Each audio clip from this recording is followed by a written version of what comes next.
ये 10 मिनट का डिक्टेशन है रामधारी गुप्ता जी का, खंड 2 से, प्रतिलेखन संख्या 3-4। डिक्टेशन शुरू होता है अब। Ready, start. आइए आज हम अपने विचारों को उस दिन तक ले जाएं जब हमने गणराज्य की घोषणा की थी। अपनी विकास की योजनाओं के संबंध में हमने वास्तव में काफ़ी प्रगति की है, परंतु क्या हम भारत के सब नागरिकों को दरिद्रता, अभाव तथा कष्ट से मुक्त करा पाए हैं? प्रकृति की शक्तियों को अपने अधीन करने और जनता के कल्याण के लिए उन्हें नियंत्रण में लाने की दिशा में भी हम आगे बढ़े हैं, किंतु हम यह नहीं भूल सकते कि कुछ महीने ही हुए हमें भारत के उत्तर पूर्वी प्रदेशों में भयानक बाढ़ का सामना करना पड़ा था, जिसके कारण यातायात के साधन छिन्न भिन्न हो गए और वहाँ की जनता को भारी हानि उठानी पड़ी।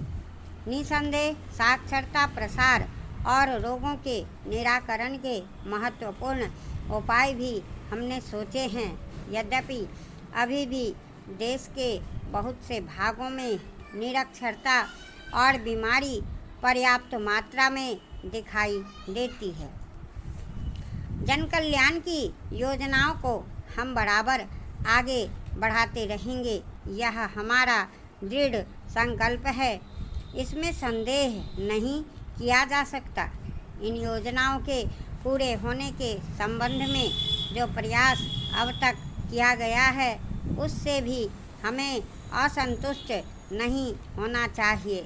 फिर भी जो कुछ अब तक किया जा सका है, यदि वह बहुत चमत्कारी नहीं दिखता, तो उसका कारण यह है कि अभी निर्माण कार्य जारी है और समाप्त नहीं हुआ है। राष्ट्र के निर्माण में समय की आवश्यकता होती है। आज हमारा गणराज्य दिवस है और भारत जैसे प्राचीन राष्ट्र के इतिहास में 5-7 वर्ष की अवधि एक स्वल्प काल है। आइए अब हम विगत वर्ष की घटनाओं पर नज़र डालें और यह देखें कि विकास के कार्यों और निर्माण योजनाओं की दिशा में हम कहाँ तक आगे बढ़ सके हैं। यदि मुझसे यह कहा जाए कि बीते वर्ष की घटनाओं का वर्णन मैं एक वाक्य में करूं, तो मैं कहना चाहूँगा कि संविधान में दिए गए निर्देशों के अनुसार हमने समस्त राष्ट्र के साधनों को ऐसे ढंग से जुटाना आरंभ कर दिया है, जिससे यह स्पष्ट हो जाता है कि भारत में कल्याणकारी राज्य की स्थापना का श्री गणेश हो चुका है।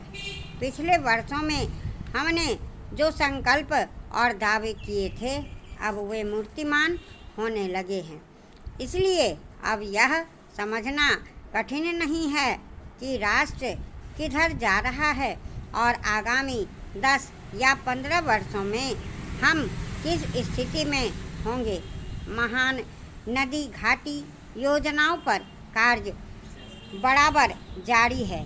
इनमें से एक योजना भाखड़ा नंगल योजना से बहुमूल्य पानी और बिजली पंजाब, पेप्सू तथा राजस्थान के भागों को मिलने भी लग गई है।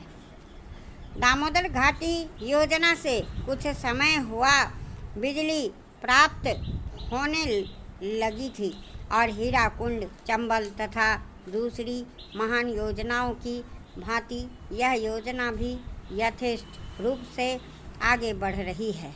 भाखड़ा नंगल योजना का प्रथम चरण समाप्त होने से अब यह स्पष्ट है कि इन महान योजनाओं के द्वारा देश में कितने महत्वपूर्ण परिवर्तन हो जाएंगे। महोदय, कोसी नदी जिसे शोक और दुख का सूचक माना जाता है, इस वर्ष फिर अपने प्रकोप से महान हानि का कारण बनी। अब इस नदी पर काबू पाने और इसकी उपद्रवी लीला समाप्त करने के लिए भी योजना तैयार हो गई है। इस योजना की रूपरेखा तैयार हो चुकी है और निर्माण का काम हाथ में लिया जा चुका है। आशा है इस योजना के निर्माण से बड़े पैमाने पर जनसाधारण को सेवाएं उपलब्ध होंगी। जब यह नया परीक्षण सफल होगा तो महान योजनाओं के निर्माण में और भारत की महान जनशक्ति के उपयोग के संबंध में हमारी जानकारी और अनुभव में महत्वपूर्ण वृद्धि होगी। औद्योगिकरण के क्षेत्र में उन्नति, उत्पादन में और अधिक वृद्धि और भारत की प्रति व्यक्ति आय में वृद्धि विचाराधीन वर्ष की कुछ महत्वपूर्ण बातें हैं। औद्योगिकरण के साथ ही रोजगार के क्षेत्र को विस्तृत करने के प्रयत्न भी बराबर जारी हैं। कुटीर उद्योगों और घरेलू धंधों को प्रोत्साहन देकर औद्योगिकरण और रोजगार में समुचित संतुलन स्थापित करने का प्रयास किया जा रहा है। यह बात सभी स्वीकार करते हैं कि यदि भारत के जनसाधारण को उदासीनता और हार मानने की भावना से मुक्त करना है तो बढ़ती हुई बेरोजगारी को दूर करने का उपाय करना होगा। इस दिशा में घरेलू उद्योग धंधे बहुत से लोगों को आंशिक या पूर्ण उपयोगी काम देकर इस समस्या का बहुत कुछ समाधान कर सकते हैं।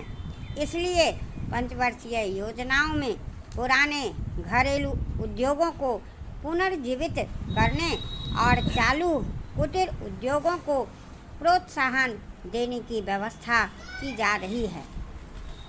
विदेशी मामलों के क्षेत्र में हमारी सफलता और भी अधिक है। हमारी नीति, जिसे मैं सक्रिय और स्वदेशी तटस्थता की नीति कहना चाहूँगा, वास्तविक व्यवहार में किसी भी देश अथवा यहाँ के लोगों को अपना शत्रु न समझने की नीति है। इस नीति के फलस्वरूप हमें विश्व शांति के पक्ष की कुछ सेवा करने का अवसर मिला है। हम प्रसन्न और आभारी हैं कि संसार के राष्ट्रों में भारत का स्थान इतना ऊंचा है। इंडोचीन निरीक्षण और नियंत्रण अंतर्राष्ट्रीय आयोग की अध्यक्षता हमने स्वेच्छा से स्वीकार की है और हमारे नागरिक यथासाध्य उस देश में शांतिपूर्ण निर्वाचन संबंधी समस्याओं का सामना कर रहे हैं। हम सभी राष्ट्रीय अथवा अंतर्राष्ट्रीय समस्याओं का निपटारा शांतिपूर्ण ढंग से चाहते हैं। मुझे बहुत प्रसन्नता है कि भारत में फ्रांसीसी बस्तियों की समस्या शांति और सद्भावना के वातावरण में सुलझ सकी है। शांतिपूर्ण प्रणाली की सफलता का वह एक महत्वपूर्ण उदाहरण है। दुर्भाग्य से भारत में पुर्तगाली बस्तियों की ऐसी ही समस्या को सुलझाने की दिशा में प्रगति नहीं की जा सकी। मैं आशा करता हूँ कि पुर्तगाल इन बस्तियों में रहने वाले लोगों के स्वाधीनता के अधिकार को स्वीकार करेगा और फ्रांस और ब्रिटेन की सरकारों का अनुसरण करेगा। जैसे ही यह वर्ष समाप्त हो रहा है, हम अपने सबसे निकट के पड़ोसी पाकिस्तान के साथ अपने संबंधों में अपने सुखद परिवर्तन देखते हैं। पाकिस्तान के लिए हमारे हृदय में सदैव से पूर्ण सद्भावना और शुभकामनाएं हैं। महोदय, बच्चों को जो ज्ञान प्राप्त हो वह अनुभव से प्राप्त हो, न कि केवल स्मरण शक्ति पर आश्रित रहकर रटाई द्वारा उन्होंने सोचा था और उच्चतम